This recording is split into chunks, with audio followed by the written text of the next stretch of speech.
What is up, YouTube? This is your boy Ryan. We're doing a little bit of a we're doing a podcast here, but this is the video version for those of you that don't listen to it and just listen. Watch this. This is starting amazing so far. Congratulations to me. No, yeah, we're gonna do a pop culture roundup, a little mini pop culture roundup with a bunch of pop culture stories, and then there's another video.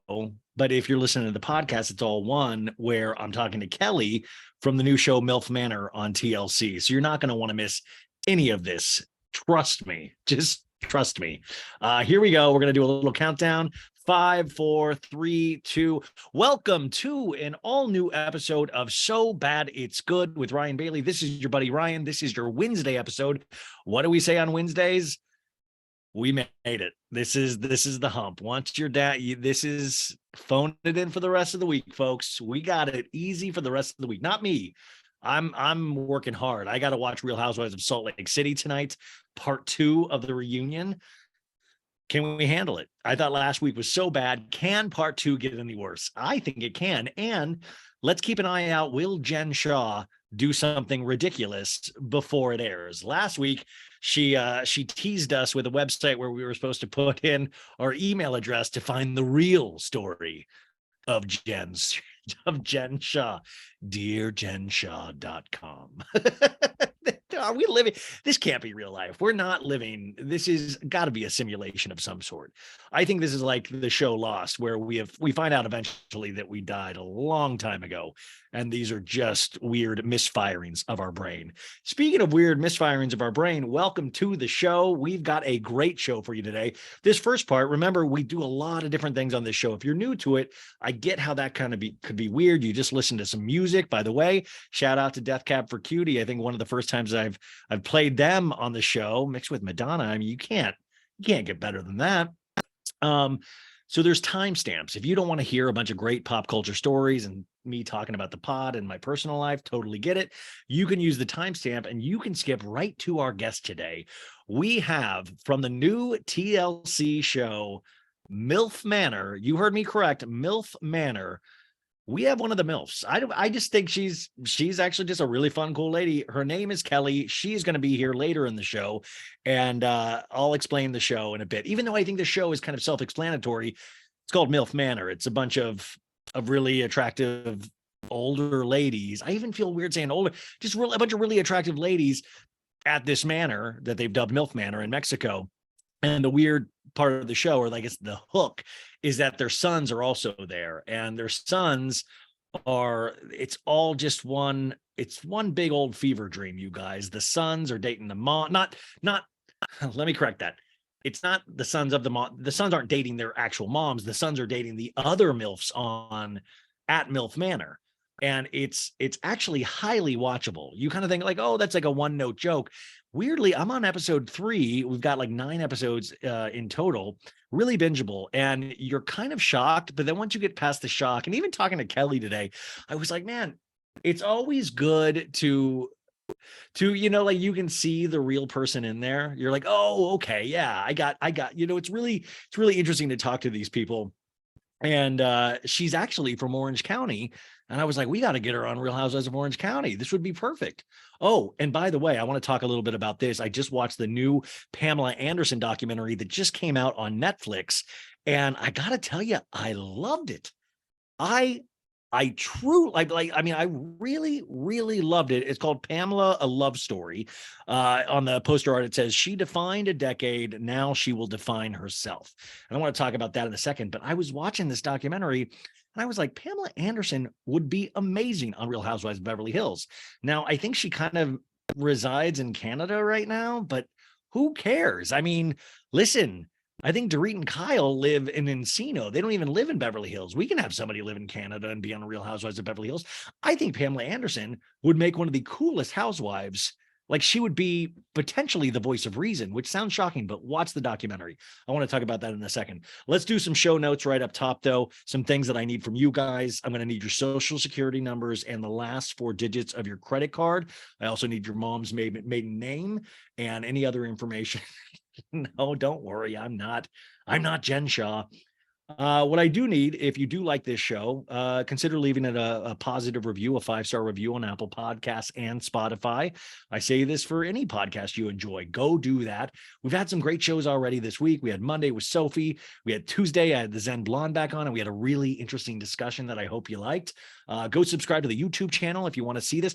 You know, it's so funny. I'm finding a lot of people going over and watching it there. And I just want to remind the people that are watching on YouTube or the people listening, the whole thing isn't over there, you know, so you get like the interviews or you like tomorrow. I think this part will actually be up because I told Maritza, but sometimes it'll just be the interview. So that's that. Also, this is huge.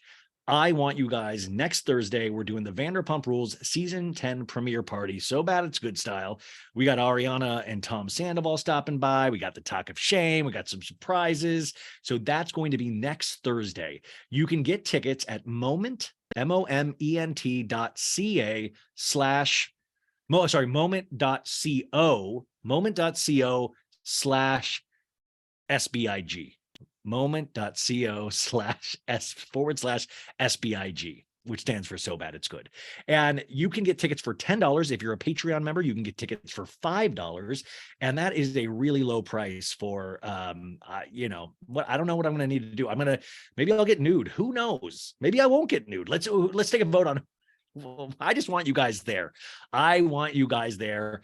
Please come. And also, if you can't watch it live, that's totally understandable, but you have 2 weeks to watch it. Once you purchase a ticket, you can watch it as many times as you want. Like you really could. I mean, don't pass it around like that Pam and Tommy videotape, the sex tape that I just watched all about that. Whew, I want to talk about that in a sec. So that's another thing that I need from you guys. And also, if you are a Patreon member, just want to let you know, I did an 1.5-hour episode on Sunday night that got released, where it's just a Q&A. A lot of Patreon members ask me questions. It's highly personal, a lot of housewife stuff, a lot of me stuff. But if that's your thing, go on over, sign up for the Patreon. And remember, we're doing Summer House exclusively on the Patreon. So I'll bring up like certain jokes and stuff like that on the main pod. But if you want to hear me recap the show, and why wouldn't you? I do a great Kyle. So go over and sign up for that. You can just do it at patreon.com/so bad it's good. And it's all appreciated. We're chugging along, you guys. And remember, follow me on Instagram and all that stuff. So if anything does happen to the show, if there's any updates, you can find out there, because you never know. Who knows? Maybe something crazy will happen, and maybe something huge. Maybe this will all win all the podcasting awards next week, and I will let you know right there on that Instagram. Okay. Whew. You guys know I get dizzy when I promote myself. It just, douche chills. Let's do some pop culture roundup. Let's do the Bailey Mail, you guys. Okay, let's just start off with the Pamela Anderson documentary. Now, it was last year, probably about a year ago, right, that the Hulu show Pam and Tommy, starring Seth Rogen, Nick Offerman, Lily James, like that came out last year, and it was a comedic look at how that Pam and Tommy sex tape got stolen from their house and distributed. And, Seth Rogen played the down on his luck guy. And, you kind of felt sympathetic towards Seth Rogen's character, right? Because he was a loser and this was like his one big moment in life to do something. And it was filled with great performances, especially I thought Lily James. That is the great. Yeah, Lily James, I thought was amazing. In retrospect, after watching the Pamela Anderson documentary, I got to say, Sebastian Stan, who played Tommy Lee, I got to say, thinking about the Pam and Tommy series on Hulu, I think it was more of a caricature than it was actually what you even saw in this documentary of Tommy Lee. But this documentary on Pamela Anderson, I didn't really even think I was going to like it that much. Like I like Pamela Anderson. I think she represents something huge in pop culture. But after watching that, I thought it was so well done. And I thought it told her story from being discovered in Canada. This is somebody that didn't look to get into TV or film or modeling or anything like that. She was discovered in Canada at a hockey game because somebody filmed her in the stands, and she went up on the Jumbotron, and just things kind of exploded from there. She came out to Hollywood, and as a lot of people do, this town is just wild. It goes through the string of boyfriends she had, goes through Baywatch. I forgot how many moments she was a part of. Like, when you love pop culture, it's just one of those figures that's always been around. And it also told the story of Pam and Tommy Lee, and what a love story it was, how they truly were insanely in love with each other. It goes through them miscarrying, all the fights with the paparazzi. It also shows the real stuff, like Tommy Lee when he was arrested for domestic violence, and what that was all about. And then you see Pamela Anderson's life after that and what she did. I mean, remember, this is a woman that has been married, God, 4 or 5 times.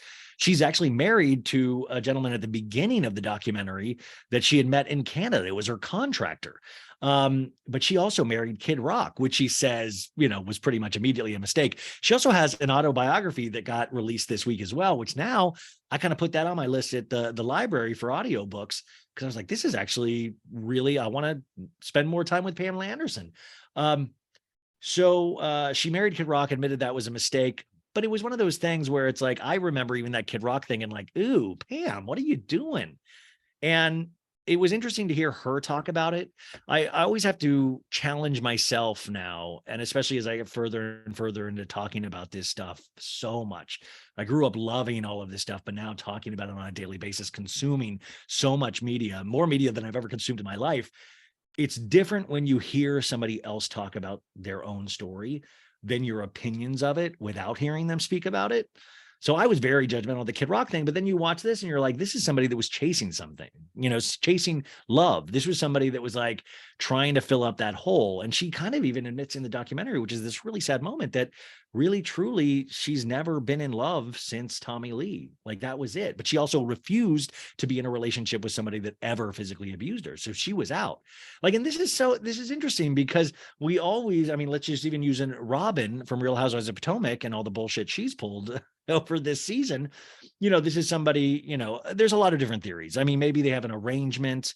Our friend Eliza Kelly, no, sorry, Eliza Rosen, who's been on the show a bunch of times, she had just messaged me or tweeted at me saying that she had a theory that Juan was actually in a relationship already, and that Robin was probably well aware of that. And there's an arrangement that they're just married for money and bills and how, but she, that potentially she knew about that and is okay with it. But it was like, just don't embarrass me. And she also was highly embarrassed, maybe, to be honest about that on camera. But honestly, in the Robin stuff, and I'll get back to Pamela in a second, that's not our problem as an audience. Like, don't do the show then if you can't be honest. And I think that is my problem with all of these shows. And that's why probably I responded so favorably to the Pamela Anderson documentary, because this is somebody that was actually being real. This is somebody telling the truth, warts and all, about their real life. And that takes a lot of balls. And of course, Pamela is doing this in retrospect, even though she's still wildly young, by all means. But it's frustrating because you're on a reality show, and one of the biggest things in your life, something that you were even confronted about by Karen Huger, you just make everybody look stupid and don't admit it until afterwards. And then you drop it on a Patreon. So you're trying to make money out of your embarrassment and misery, which I guess, get your bag, girl. But it just kind of leaves a bad taste. And what I've been saying all along, and the last month especially, is that Housewives is starting to have a credibility problem. And you might say starting to, LOL, but it's true. I'm not going to continue to waste my time on just people who lie to me. I'll just live my real life for that, Like, what do you like? I don't want to like, and I know that might sound silly. I know, like, oh, wow, I really still enjoy these shows. Great. Good for you. I do too, for the most part. But these things make me feel like I'm wasting my time. I will watch a scripted television show if I want something made up, or if I want things withheld. Like, it's just, I don't think it's fair. And I don't think it is the thesis statement of any of these shows. It's Real Housewives. If you can't be real and you're just a housewife, I don't care. I don't want to watch your journey. And I don't care if you're making embellished hats. And I don't care. Like, I don't. And then you have the gall or the balls to like look down on other people and make fun of them. You only earn making fun of other people when you're actually honest and come from a place of truth in your own life. Right? Then you're untouchable. But right now, Robin will probably get another season, and it's going to be a real painful season, Robin. It's going to be real, real bad. It's going to be real bad. I mean, you think Karen gloats now. Wait, and Jizzy, old Giselle, just pack it in. Giselle is literally one, like, it's one of those bears, or like a what am I thinking of? It's like a dog with no bite. What am I thinking of? It just, she's a big old pussy cat. She wouldn't like listen. If you really confronted Giselle in a real way, she would run the other way. She is all bark, no bite. That's it. All bark, no bite. That's it. But I just think it's like, ugh. And Robin, when you do that shit, you make Giselle look bad. And Giselle already was doing a pretty good job of that on her own. I learned that line from you, Giselle. No, I saw Garcelle. I learned that line from you, Garcelle, from Real Housewives of Beverly Hills. Giselle and Garcelle, I've tripped up on those names. I've interchanged them so much. But also, Giselle, though, I mean, I want to point out to like still 2 seasons ago. Remember when she got back supposedly with Jamal? And it was all this weird stuff. And then at the reunion, they had broken up. We still didn't get any honesty from that. So to me, Giselle and Robin, for reasonably shady, it's just reasonably dishonest. Eventually, people will get sick of that. And listen, some people won't. Some people are just fans of anything. Some people are just happy to see you. And, oh, that's a funny line that you made fun of another lady for. But think about it. I think we really, when these things are earned, when fandoms are earned, is when somebody shares something really painful in their lives and then moves forward. We see them move forward. We see a redemption arc. We see that. By the way, I think Candace right now is experiencing a great redemption arc. I mean, listen, she is working so hard at this music that I'm thinking like it's starting to seem like things are happening, like little things here and there. And it really, that kind of shit I love because it shows you that hard work pays off. Like, I got to say, like, I'm really, really digging Candace lately. Oh, man. Oh, anyways, I'll tell you that another time. So back to the Pamela Anderson thing. Let's reverse. I just thought it was this really, I didn't realize what a very interesting love story, but a love story nonetheless that her and Tommy Lee had. And it looked like she was an amazing mother. It looked, I was really kind of, it wasn't like I had ever had a bad opinion about Pamela Anderson, but I had an appreciation, but I just love people's stories. I really do. And this story is so interesting because, and I was thinking about this towards the end because there was a lot of loneliness. It was a theme that kept getting brought up. And I thought, wow, this is very close. Besides the death part, there's a lot of Marilyn Monroe in here. And if you think about that, minus the death, Pamela Anderson in some ways is the digital version of Marilyn Monroe, of somebody that was just, all we did was talk about her boobs and her nude and all of these things and the guys in her life and all of this stuff. But her image was splashed everywhere. And she was there at the invention of the internet. I mean, hers was, for all intents and purposes, the first celebrity sex tape, which he actually makes a point of without saying names, that later on, people then, it would become in vogue to, act like these sex tapes were stolen and act, and she was obviously referring to Kim Kardashian, which still cracks me up to this day. Like Kim, I mean, there's nobody like her, but at the same time, it's almost like I would almost kind of akin it to a baseball player getting busted for steroid use. What was that baseball player, Barry Bonds, that broke the home run records, but then it turns out he was using steroids, or Lance Armstrong at the Tour de France, me doing sports things. Wow, look at me being an all sports guy. But with Kim, it'll always be an asterisk to me because it's like and by the way, all's fair in love and war, right? Like that doesn't mean it's not valid, but it does mean she still used that to catapult, and it worked. But there's always going to be that asterisk. It's always going to be this little thing. And I don't mean that as a slam. And I don't, people get so butthurt about those things, but you also have to just admit when things, like it's kind of true. What she's chosen to do with it is really truly the real story, because man, she has made, and her mom has made every right move for her since. I just am still blown away. So the Pamela Anderson thing, I just think is really worth your time, and really, I finally understood. And I had read all these articles when the Pam and Tommy series on Hulu came out that she said it was like her getting sexually assaulted again. And I was kind of really, I was like, well, that's, I don't understand. I mean, I understood it, but I didn't understand it. And then watching this documentary, I completely understood it. I completely understood how this was another violation. I mean, the thing was in a safe in their house. The whole safe got stolen if you didn't watch the Pam and Tommy Lee series. And it was traumatizing to her. And she had to go to court. Like and then she miscarried her baby when all of this stuff was, and she was pregnant with another baby and tried to sue to get these rights back. And if and it finally was too much. She was worried about miscarrying again. And she dropped everything. She at one point was offered $5 million cash to sign the rights, and they refused. Her and Tommy Lee refused to do it. And then they just went ahead and did it anyways. And it's just brutal, right? Like, that's just brutal when you listen to her talk about it. And I got to say, it is one of the reason I think responded it too much, it was that it wasn't performative. It was just Pamela being Pamela, which is, she's kind of goofy, kind of quirky, but she wasn't doing things that be like, look at me in the eyes, camera. She was just telling the story, and you really saw the hurt. And so now I'm like, damn, I can't believe I watched that series and kind of, and by the way, if you listen to So Bad It's Good, I talked about it. I said, it's good. It's really good. I don't think it hits the heights that, that it could have, like stuff like The Dropout, Hulu's The Dropout did. But I thought, like, okay, it's okay. But now I'm kind of like disgusted that I'm like, man, I shouldn't have watched that thing. Because it really, you could see how it would violate somebody all over again. Think about the worst moment in your life, and then think about that all of a sudden being turned into a TV series that you don't own or get money from.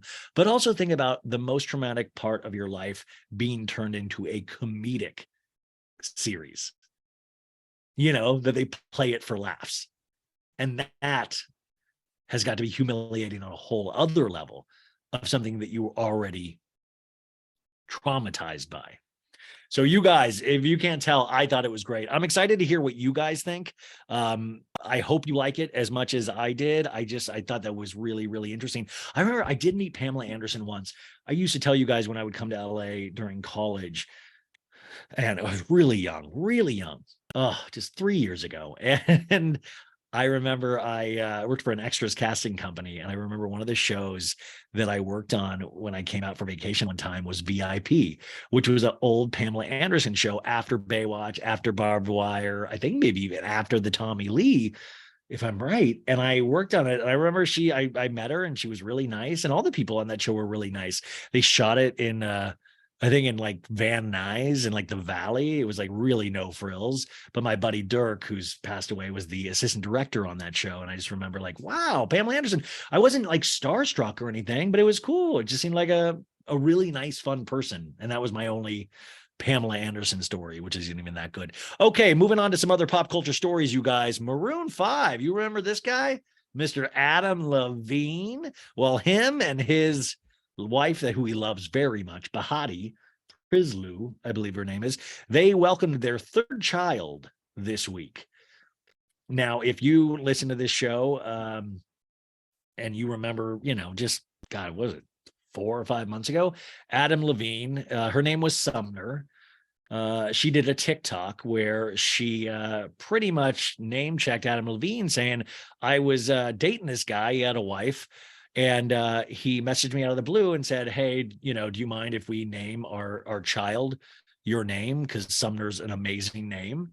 And I was like, it's so sad because they finally had the baby. It's a healthy baby, but you can tell in all the press releases, they have not released the baby's name yet, because it's like, this was such a thing that you could tell they're holding the name back just because of because of the internet, but also because of you, Adam. Just let's be honest, because of you, because you love to mix it up in ladies' DMs.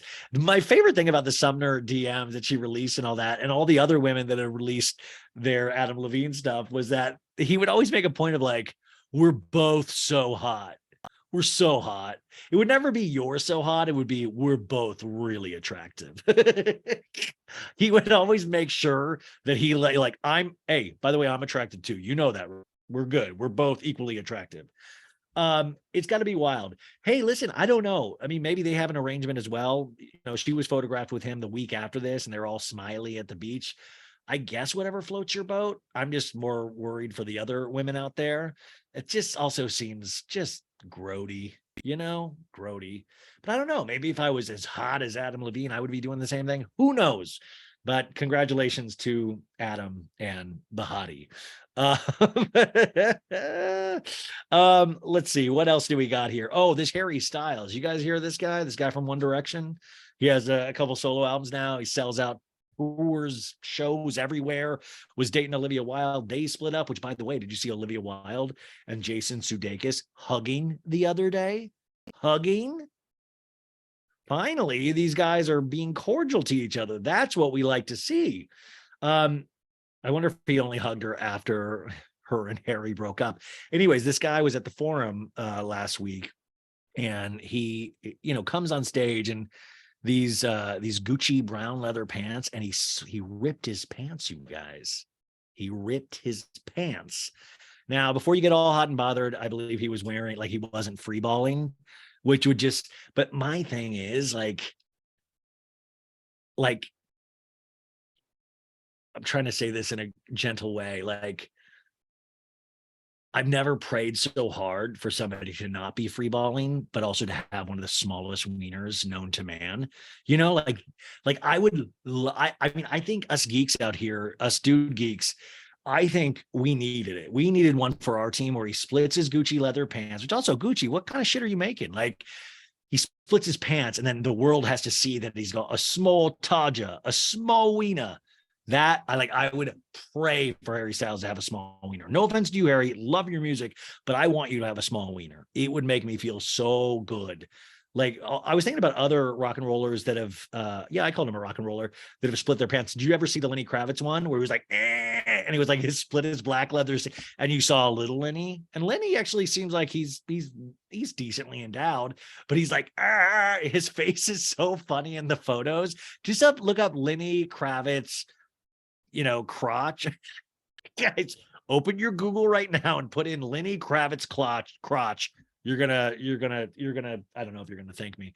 The other thing is, it's like, dude, you split your pants. I read all these girls comment of like, oh my God, I would die. Oh my God, that's heaven. And it's like, oh yeah, but when I split my pants, I'm gross and I eat too much. Like, listen, I've split a couple pants in my day and I've never gotten that kind of adulation, any kind of comments, except for like, sir, what are you doing here? So anyways, I think one of these celebrities, they've got to have a small wiener. Like, I want like justice for us normies. Dr. Phil has announced that he is stopping the Dr. Phil show after 21 years. Dr. Phil, I'm Dr. Phil, I'm a doctor. 21 years, Dr. Phil. So it looks like he will be leaving air.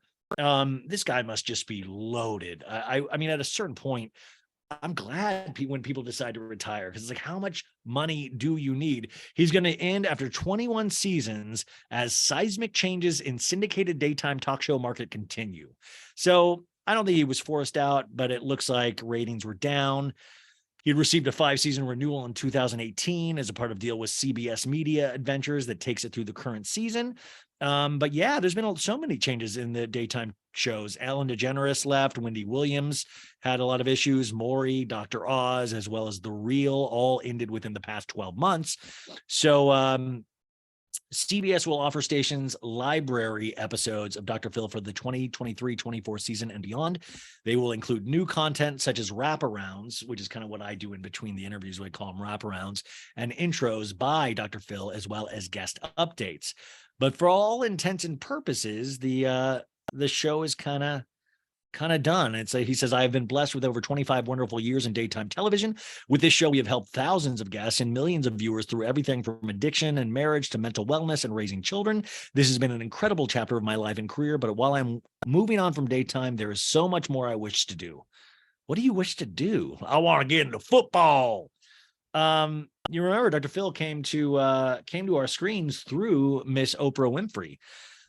So this will be interesting to see what his next plans, if any, are if he has any. I will always remember Dr. Phil for the Catch Me Outside. How about that? Catch Me Outside. How about that? Her name was Bad Barbie, and now she has an OnlyFans, you guys, and it makes millions of dollars a year. And that Bad Bobby, Catch Me Outside. How about that? You guys know what I'm talking about. The little girl that had an issue with her mom. Well, she turned into a rapper and an OnlyFans. She's making more money than any of us could ever possibly imagine. So, Dr. Phil, you did it, buddy. You did it. All right. Tomorrow, you guys, prep your wallets. we're just fucked. I mean, between Taylor Swift to Beyonce is announcing concert dates tomorrow. And I think I just am not going to be able to cut it. I'm not going to be able to afford it. I couldn't get Taylor Swift tickets. I love Beyonce so much, but I just can already feel that the demand is going to be insane. And I don't think I'm going to be able to do this one. And it kills me. But Beyonce should be announcing her tour dates tomorrow. So we'll talk a little bit more about that on Thursday. Remember, on Thursday, I'm going to do the Salt Lake Part 2 recap on Thursday, so you can get it the next day. Let's see what else we've got. Oh, this is also another interesting. I love talking about streaming services. Paramount Plus, they are now finally officially combining with Showtime. It's going to be Paramount Plus with Showtime, I think, is going to be the new title of the new network when they combine forces.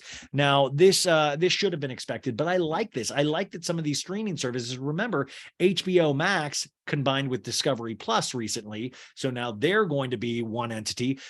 I mean, eventually we're just going to go back to having cable again, like, because it became like we're paying for so many different streaming services. I want them to team up. I need them to team up,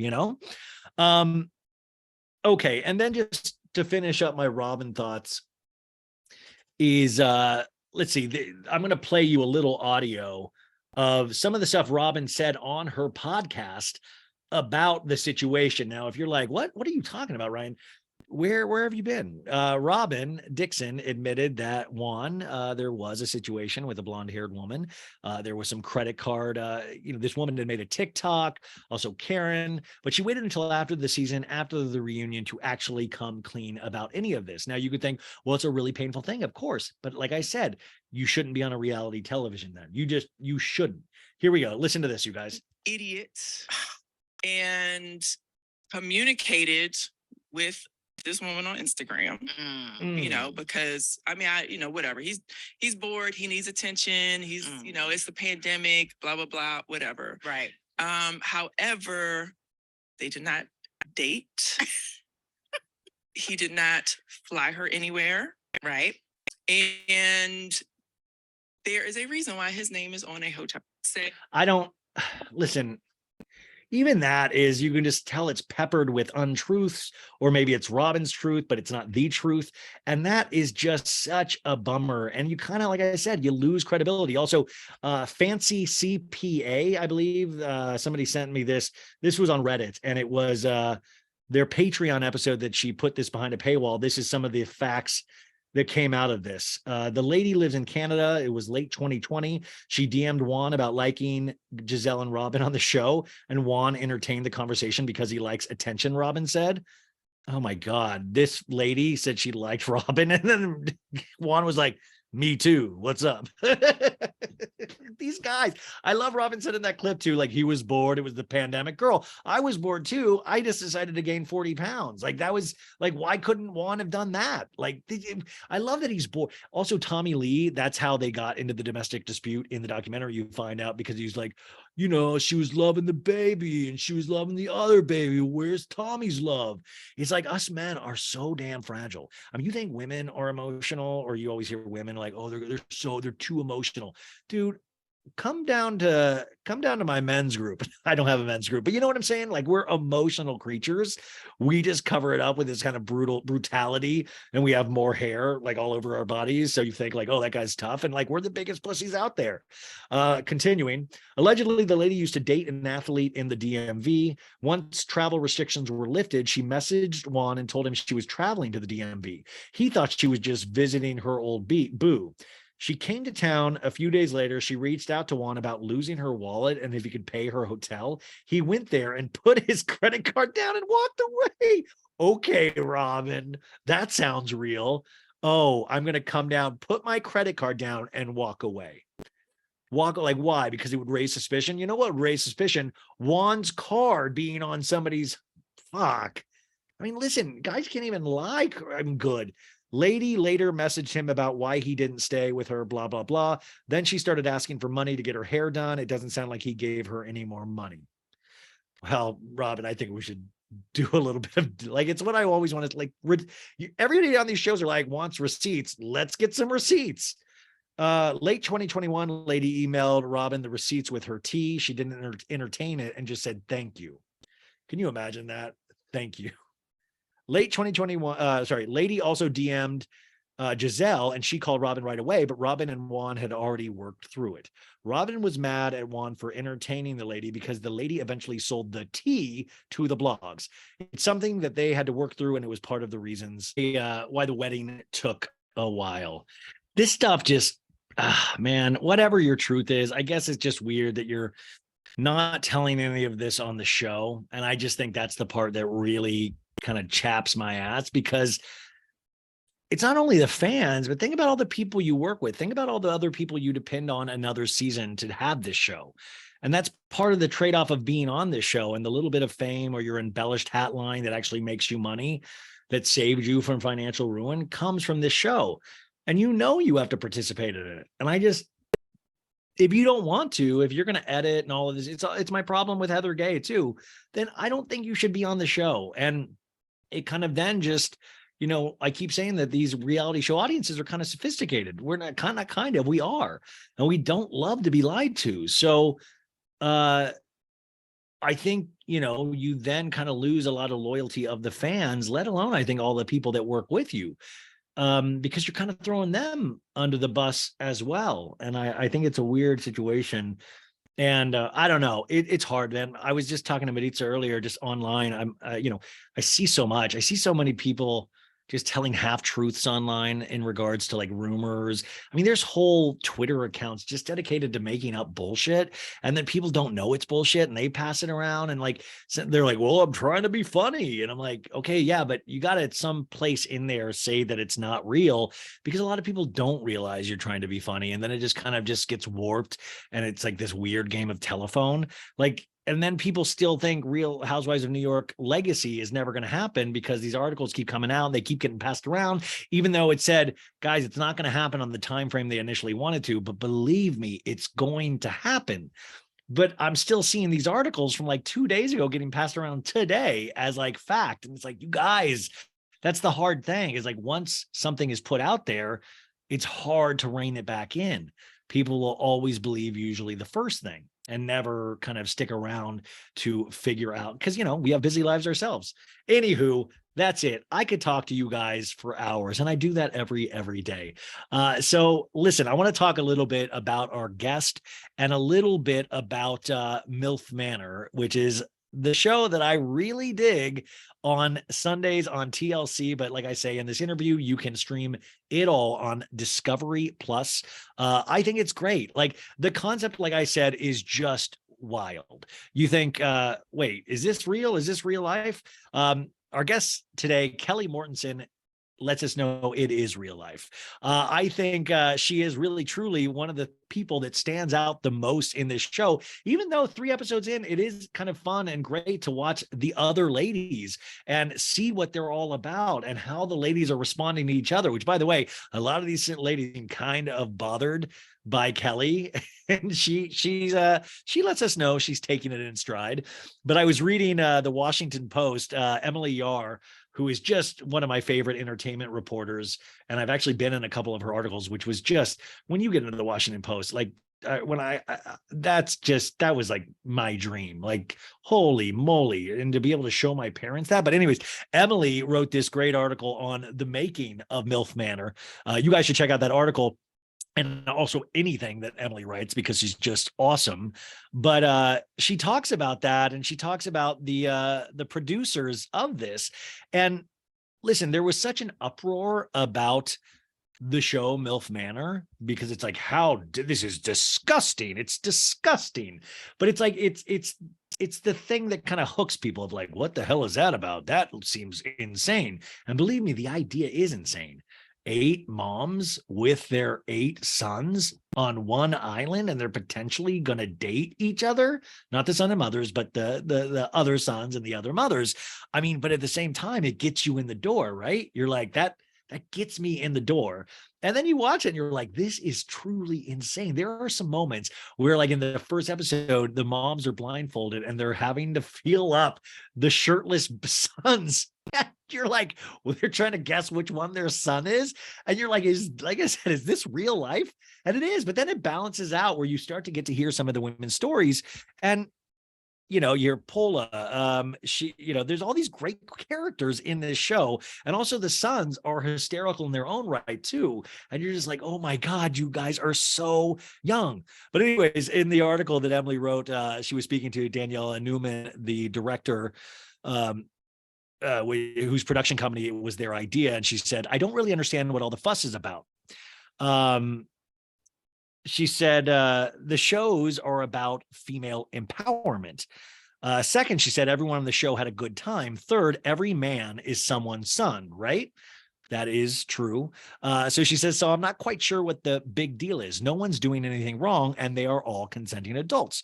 I don't really understand it, but I think that anything that provokes conversation is a very positive thing.